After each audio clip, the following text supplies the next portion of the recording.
Hello guys, it's Sam, and today I'm going to be telling you guys about the basics to business. The first thing we're going to talk about are the aspects of business.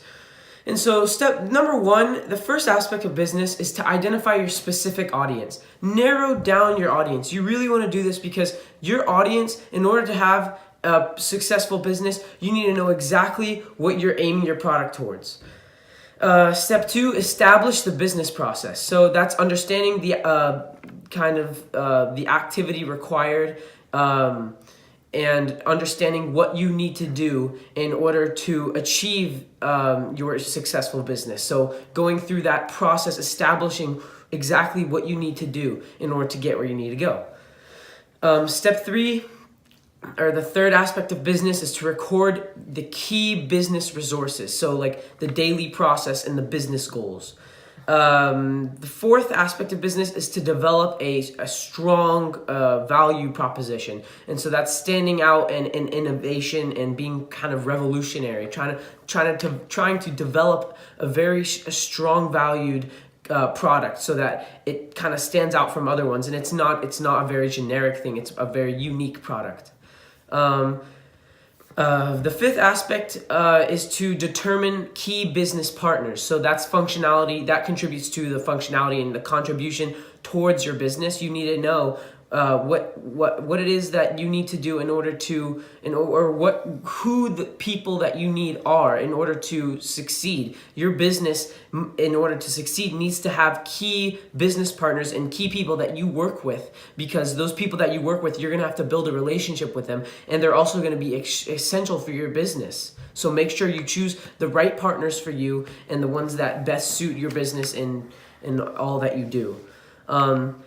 The sixth aspect of business is to create a demand generation strategy. So that comes from strategy and building interest and then generating leads and closing sales. So that process is all to do with this sixth aspect. The seventh aspect is to leave room for innovation. So that's avoiding critical mistakes and being open to improving and open to seeing kind of the consumer habits, and then taking it from there, being innovative and trying to think of ideas and develop off of your original product based off of what you see that your clients really enjoy, like the key parts about your product that your target audience enjoys, and based off of that, you can innovate and kind of just generate new ideas, and that's how you could really be successful regarding the seventh step. And so those are the main aspects of business. And so now I'm going to discuss the 12-step guide to starting a business. Step one, evaluate yourself. So this includes extra money versus freedom. You need to understand where all that's coming from and how much freedom you really have with your money, especially at the beginning of your business and even before you start your business. Truly evaluate where you are financially and what you can do with that money. And determine if this is a full-time thing or not. You need to understand whether this business is going to be something that you take part in, like 24/7, or it's something that you're participating in, part-time, and that you're not fully focused on it, but you're still doing this. You're still creating this business. You still care about it. And you also need to understand, when you're evaluating yourself, what skills you really bring to your business and what you yourself can contribute to your own business. So, for example, if it's an online business, or if it's a website, do you know how to program, or do you not? Or are you more of the business side of that than the programming side? So what you need to understand, what skills you have and what you can do with just yourself in order to create a business.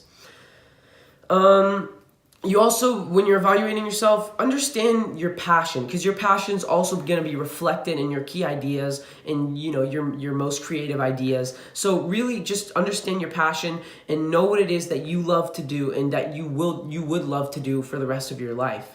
And that would truly reflect in a good business idea for you. Also, an area of expertise. Understand what your expertise like is, what you're best at, what you can truly. This leads back to your skills, like what you can really bring to the table, and for your business and for your business ideas, in order to understand which business ideas would be best for you.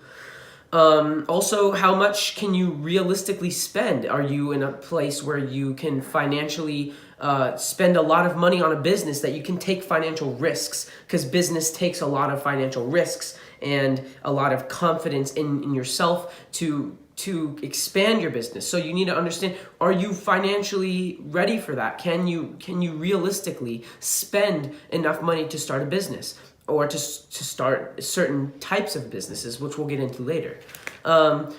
Also, you want to know how much money is it that you need. So maybe if you can't spend as much money, you need to know how much it is that you need from potential investors, so that you know what to ask and you know how to ask them as well, and based off of how much you need.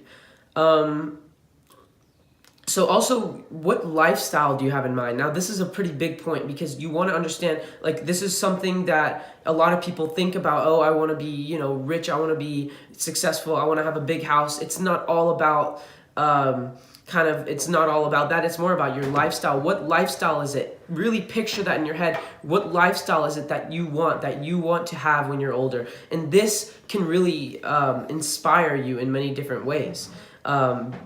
Based off of what your goals are, because you're gonna work so hard with your business that you're gonna really try your best to achieve that lifestyle. So this is something that you could have as a goal, something in mind that you wanna include in yourself to evaluate yourself with.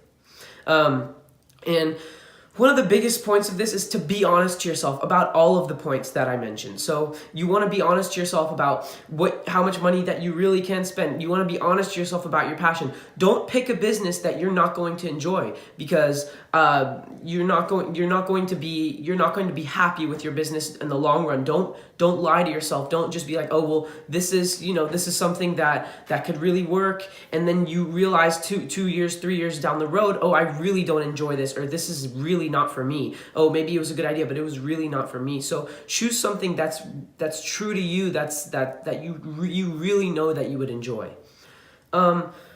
Step 2. Now, this is the part where you think about a business idea. So if you already have one, then there are some things that you can skip in this step. But so the first part of thinking about your business idea is ask yourself what's next. Ask yourself, what are some trends that you see? But you also want to be someone that gets there first. And it's less bad as opposed to be good. It has to be an idea that's very unique to other ideas. You want to understand what are some trends that are building up, and you want to be able to really attack that idea before anyone else, so that you can kind of explore that untouched market before anyone else does. Also, fix something. Another idea that you could make is to fix something that really bugs you. The majority of ideas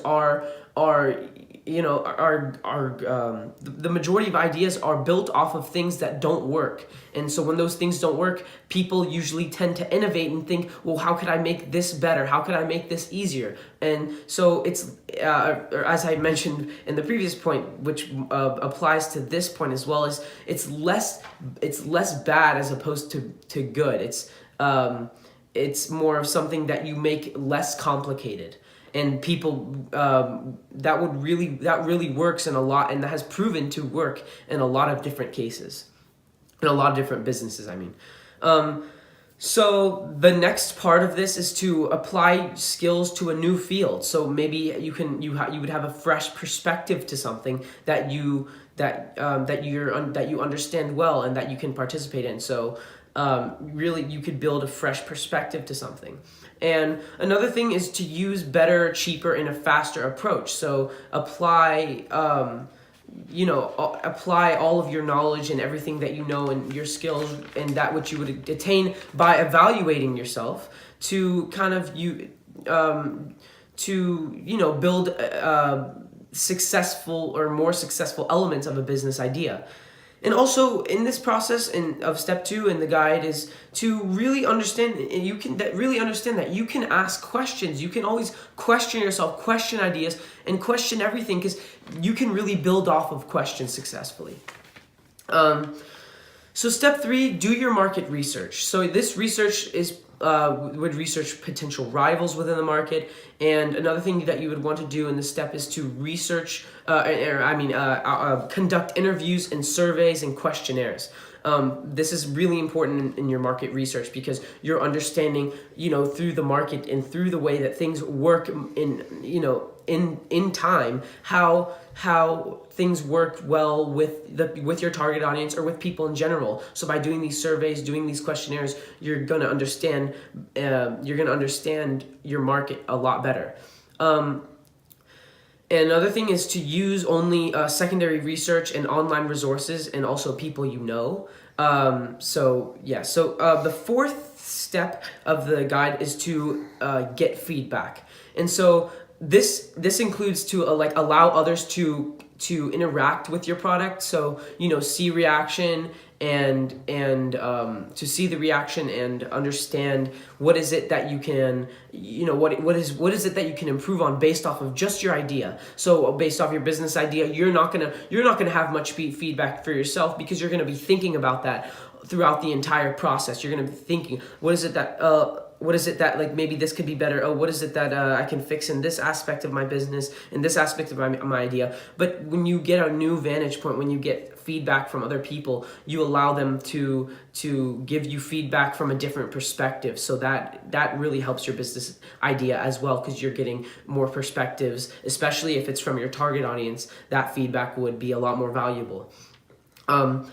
Another way to get feedback is to prototype, experiment, and pivot your idea. So that could also just be with yourself, to kind of make some prototypes. Try to make it a physical thing, or if it's an online product, try to develop, or at least a layout, or if it's social media, try to develop at least a layout of what you think it would look like. And after seeing that layout, because you would picture it in your head, but after seeing that layout physically, you would be able to point out, oh, this is something that I want to change, this is something I want to adjust.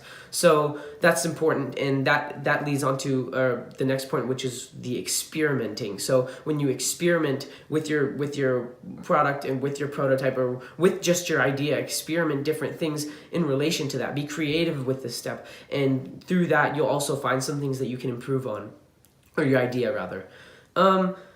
Also seek out patterns with the feedback. So if there's a lot of different points that are being addressed by your target audience, or by people that are giving you feedback, then you are going to want to listen to those trends, listen to those portions of your feedback that kind of you see patterns in them. Oh, like someone's repeating the same idea of feedback, repeating the same thing that I need to adjust. So that's through the repetitiveness of the feedback, of especially if it's one particular point, you can it's a lot easier to spot that out and then adjust your idea from there.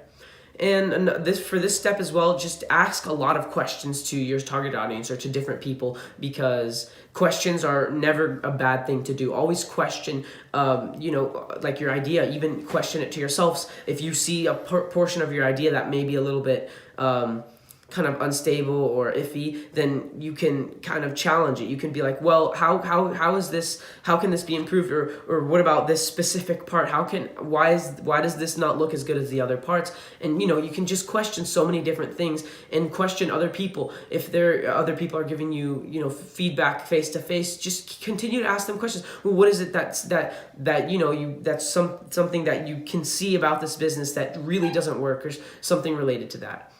So step 5, after you've gone through feedback and after you've gone through all the previous steps, you want to make it official. So this is like legal aspects, and to avoid lawsuits down the road. So this includes your business structure, so the LLC or the corporation, etc. What you need to identify, and business name. You need to register your business. Federal tax IDs, state tax IDs. These are just some of the things that you need to understand, that you need to to put into place in order to have an official business, a real business. Also permits, licenses, depending on what your business is and what you would need based off of, or what you would need regarding your business. A necessary bank account to have money to build your business off of. You need to have a stable bank account. And also trademarks, copyrights, and patents. These are also very important, especially for your business ideas. And after you have a prototype, it's a lot easier to do so. I think it's important to consult a professional, and this would be a lawyer, in order to make sure that all of those previous steps are covered, to make sure everything is in check. In terms of legal things and in terms of kind of your business, such as your taxes and everything. Just make sure that everything that was mentioned is in line. So step 6 is to write your business plan. Describe how it will have a start to finish, and this business plans tend to be 30 to 40 pages. The plan should include a title page, so the name of the business, the executive summary, which is a high-level summary of what the plan includes, so what it's talking about, what problem the business is trying to solve, and this portion needs to appeal or at least attempt to appeal to investors. The next part of the business plan will be the business description. So what you're explaining here, what type of business and what type of industry this is involved in, and how it would look in the future. So you're gonna really describe what your business entails and how it could affect different things how it could affect the market, how it could positively affect a community or a larger community in a larger sense, and etc. Also, in the business plan, you're going to write a competitive analysis. So this is going to be the strengths and weaknesses of competitors, and this going to describe and explain how you would beat other competitors or beat people that you are competing against. And this actually goes back to one of the points I was discussing earlier about going into an untapped market. So when you go into an untouched market, you don't have competitors. So this step is really just outlining the strengths and weaknesses of yourself, because no one else is going to overcome you if you're the first one to tap into that untouched market. The next part of the plan is going to be, it would be the design and development plan, and this is where you define what is the product and the development of it and the budget that you have. The next step is the operations of the and management plan. So the operations and management plan is where you would discuss the business's daily operations and the management of the business, how it's going to be managed, and in what way will it be managed, and how the operation of the business will be effective. The next part is going to be the finance factor. So the money source, you're going to explain the money source, the projections, and also some other considerations that would be important to discuss in this portion that in terms of the finances. So anything in money related that you need to discuss regarding your business, this is where you would include it. And so there's going to be this should be around 3 pages for each element, a little bit more, depending on what you're aiming for in your business, or depending on, you don't really want to set yourself a limit to 3 pages. You want to be able to explain and develop your business plan, your business idea in this business plan effectively. So don't set a limit to yourself. And constantly update your business plan. So anything that changes in your business, you're going to want to update your business plan so that it's strong, up to date, and everything on there is kind of in check with what the company or with what your business is being, how your business is being developed in what way. Step 7 is going to be to finance your business. So are you going to fund it yourself, or are you going to need investors? So the pitch, you need to pitch your needs to your friends or to your family or to investors. So this would include, especially if it's friends or family, it would be loans, or professional relationships you could build professional relationships with people in your family or people or some of your friends. A lot of businesses do include partners that are friends and partners that are just family members, so like brothers, Request a small business grant. Request a small business grant, you can go to grants, so grants.gov,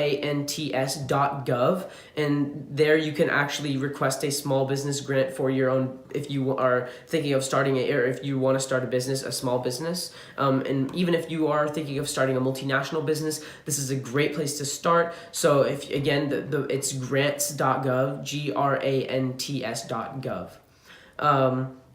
So also you can start a crowdfunding campaign online, and this will take small investors, and small investors will eventually add up, and this will contribute largely to your own product and to your own financial status in the product or in your business, in order to contribute to the different aspects of your business that you need, that you don't have enough money for, but maybe after investors invest in your business, you can then afford these things. So even if you see these small investors approaching you, you really want to be able to expand and use all the resources that are available to you, and then expand your business off of that, because small investors, they eventually will add up. Apply to local angel investor groups, so like local networking communities. You want to try to be a part of those, especially if you're starting a business like this. So also you want to solicit venture capital investors. So show the venture capitalists the opportunity in your business, and how by them investing in your business, how it could really grow themselves, and how by investing in your business, that could not only help your business, but how could it help them, because that's what they want to understand. That's what they want to know. Also, you want to join startup incubators or accelerators, because they will provide a kind of to provide office spaces or different facilities and networking opportunities, and this is important, especially in the beginning stages of your business. And also negotiate advance from strategic partners. So if they want it bad enough, they'll pay and possibly fund it. So if your business idea and your business plan is strong enough, then these investors or these strategic partners, they will want to fund you. They will want to be a part of you.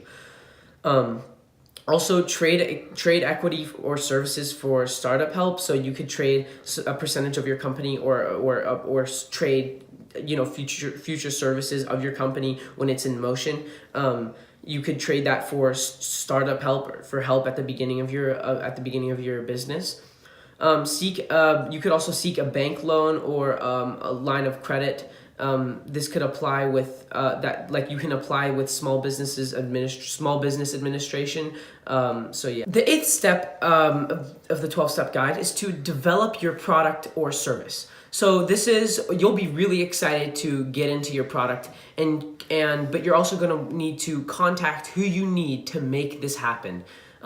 So the first main point is to retain control of your product and learn constantly. If you delegate the development process to others, you might not get the intended product. You might not get exactly what you want. So make sure you're truly a part of this a part of the control aspect of your business, and a part of the control of the development, so that you know exactly, because you know exactly what it is that you want to see out of your business, exactly what the product's going to look like. So you need to be one of the main parts of this of the development process.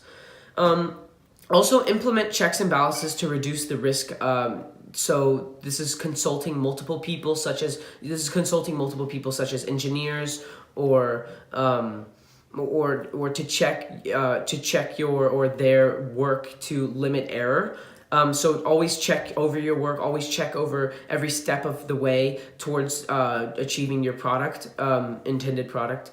Also, hire specialists, not generalists. So get people who are really good at one specific thing. Don't get people that you find and they say, oh, I can do this and this and that, and I'm good at this and that, and they could just be spreading themselves too thin, and they wouldn't give you the best aspect, the best of all aspects that you would need for your business.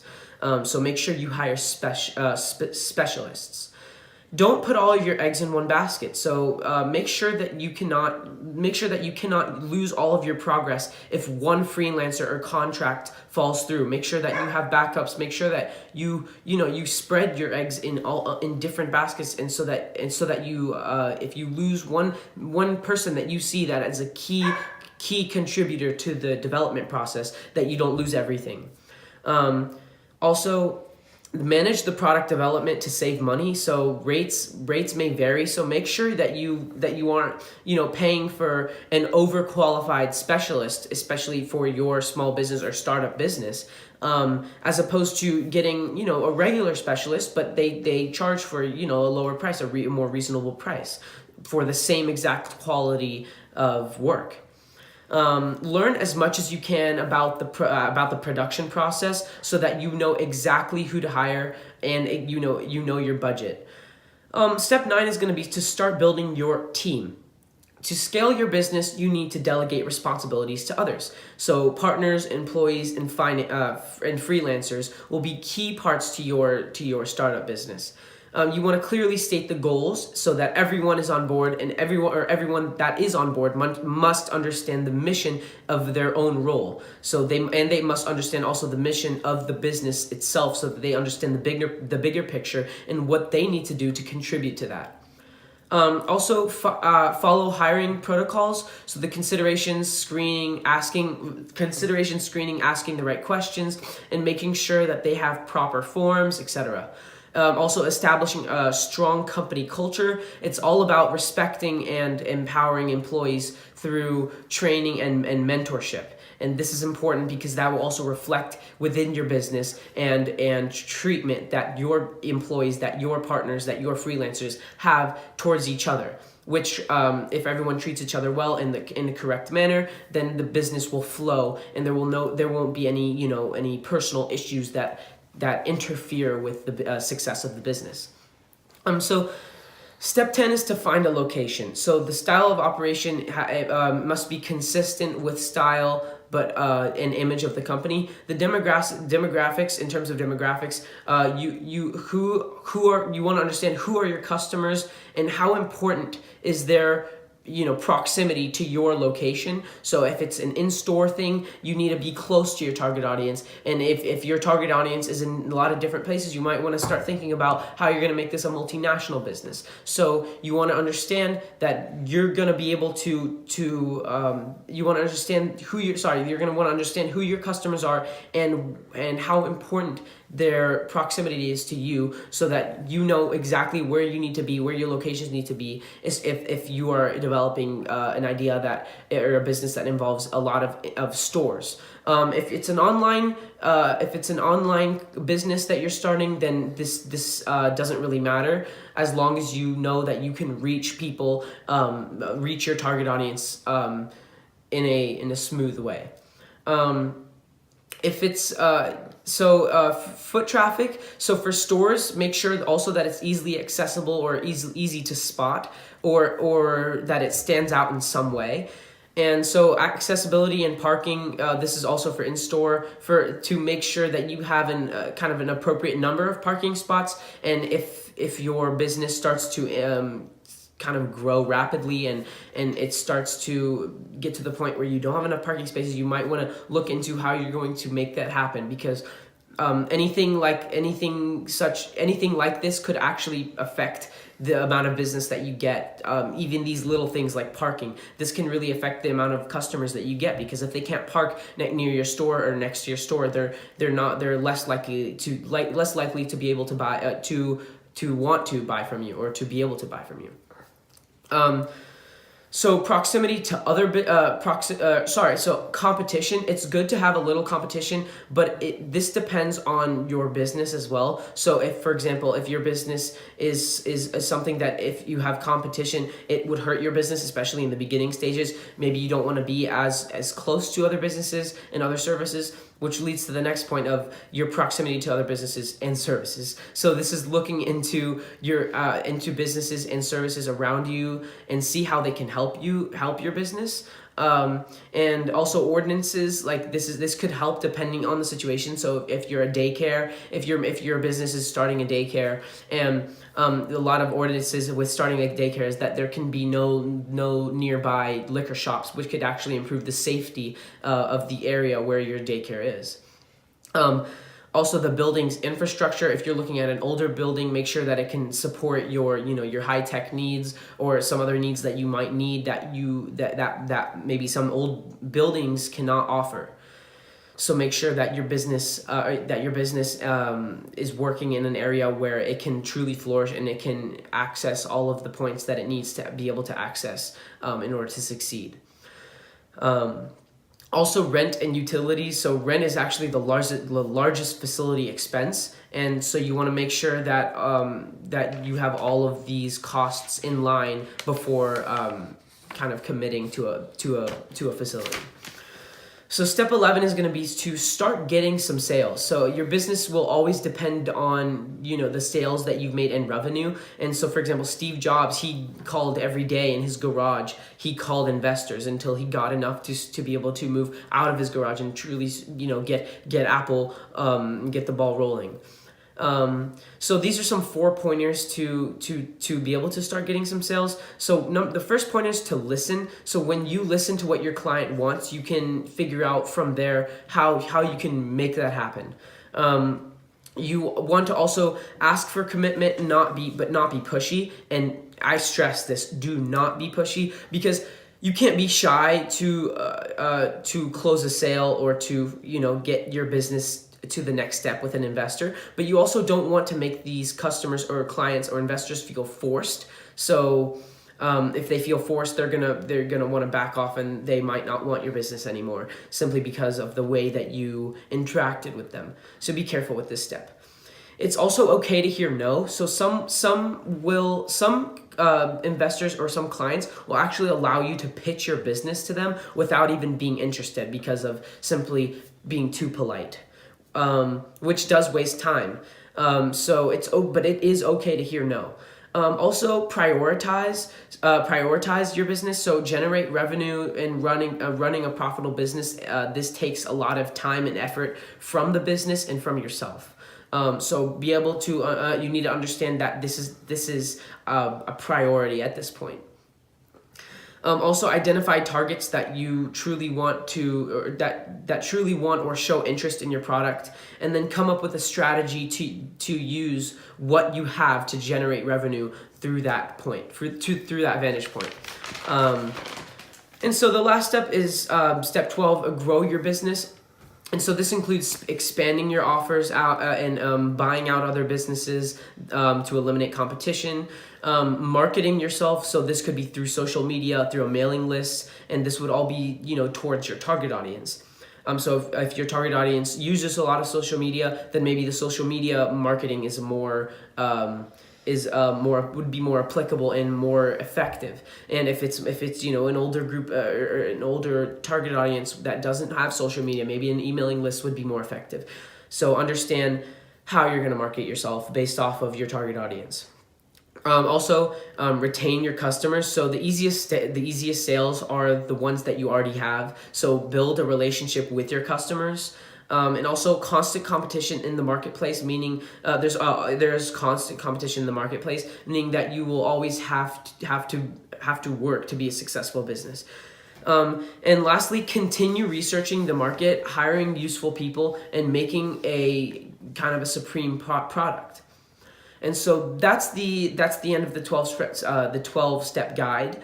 And now I'm going to briefly talk about multinational versus local businesses to help you decide. Because if you already have one in mind, if you already have in mind, I want to start a local, or I want to start a local small business or a multinational corporation, both will obviously start small, but you need to understand what it is that they both entail in order to make the best decision for yourself. So basically, multinational businesses, they have to cover more ground. So this is they generate a lot more revenue.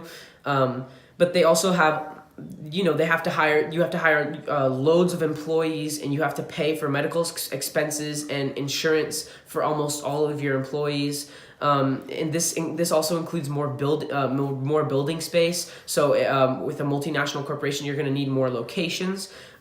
This also you reach a much larger target audience. So if your target audience is very large target audience, especially for your business, then a multinational corporation might be the best decision for you. Also, it can be in different forms, such as online, in stores, or both. And much more to take on. This is much more to multinational businesses are much more to take on and much more to think about. It's just more complex in itself. It's a lot more to handle. So local businesses, they can function in a much smaller to a much smaller scale. They tend to focus more on or have a closer connection or relationship with clients and with their and customers, and they're more directed towards and function the best in one specific location where they're set in. Because usually where local businesses are, where they choose to work, that's where they know that they'll work best, or where that business will work best in. It's also a much smaller market because it's just a local market that you're competing against, but it's usually in one form, so it's usually in store, physical. Most local businesses are just physical, because if it's an online business, it could in turn be a multinational corporation. There's no limits on an online business. And so due to the advantages and disadvantages of multinational corporations and small businesses, they can successfully compete with each other side by side in society. So both of these options can be really successful and really successful as business ways of business for you. So either one you choose, you can be successful in both ways. Thank you for listening to me. It's a video with Sam Freeman, and I hope you learned a lot.